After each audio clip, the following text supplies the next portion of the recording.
அது காலபுருஷனோட 9ஆம் வீடுன்னு சொல்றேன். உங்களுடைய அம்மா, அப்பாவினுடைய சொத்துக்கள் வழியாக, நீங்க பண்ண புண்ணியத்தின் வழியாக, உங்களுடைய பாக்கியத்தின் வழியாக சுப விரயமாகி, அதன் மூலமாக உங்களுடைய தொழில் அப்படின்றது இயங்கப் போகிறது. இதுதான் மகர ராசிக்காரர்களுக்கு இந்த தடவ வரக்கூடிய குரு பெயர்ச்சியினுடைய ஒரு சாராம்சமா இருக்க போகுது. கிளியர். இன்னொரு வார்த்தை இருக்குங்க. என்ன தெரியுமா? 6ல் குரு ஊரில் பகைன்னு சொல்லுவாங்க. ஏன் அத அப்படி சொல்றாங்க அப்படின்னா, 6ல குரு உட்கார்ந்து என்ன பண்ணுவாரு? 2ஆம் இடத்த பார்ப்பாரு. இந்த தடவ அந்த 2ஆம் இடத்த பார்க்கும்போது, பத்தாக்குறைக்கு வந்து ராகு வேற வந்து உட்கார்ந்துருக்காரு. ஏற்கனவே நம்மள ஒரு 7½ வருஷமா அடைச்சு வச்சிருக்காங்களா? மகர ராசிக்காரங்கள என்ன வேணா பண்ணலாம். அடைச்சு வச்சா மட்டும் இந்த சுயத்த தொட்டா மட்டும் உங்களுக்கு பிடிக்கவே பிடிக்காது. வேற என்ன வேணா கேட்டா குடுத்துருவாங்க. தன்மானம் அப்படின்ற விஷயத்தையோ வந்து உங்கள பத்தி தவறான விஷயத்த நீங்க பண்ணாத ஒரு விஷயத்த பண்ணிட்டேன்னு சொன்னா மட்டும் மகராசிக்காரங்கனால தாங்கிக்கவே முடியாது. மத்த எத வேணா தாங்கிக்குவாங்க.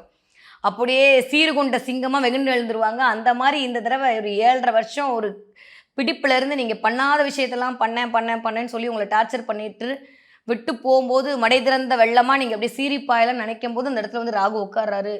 பத்தாததுக்கு 8ல போய் கேது உட்கார்றாரு. 6ல போய் குரு உட்கார்றாரு. இதெல்லாம் பார்க்கும்போது கொஞ்சம் டிரான்சிட் எப்படி இருக்கு அப்படின்னா, கவனமாக இருக்க வேண்டிய அமைப்புல தான் இருக்கு.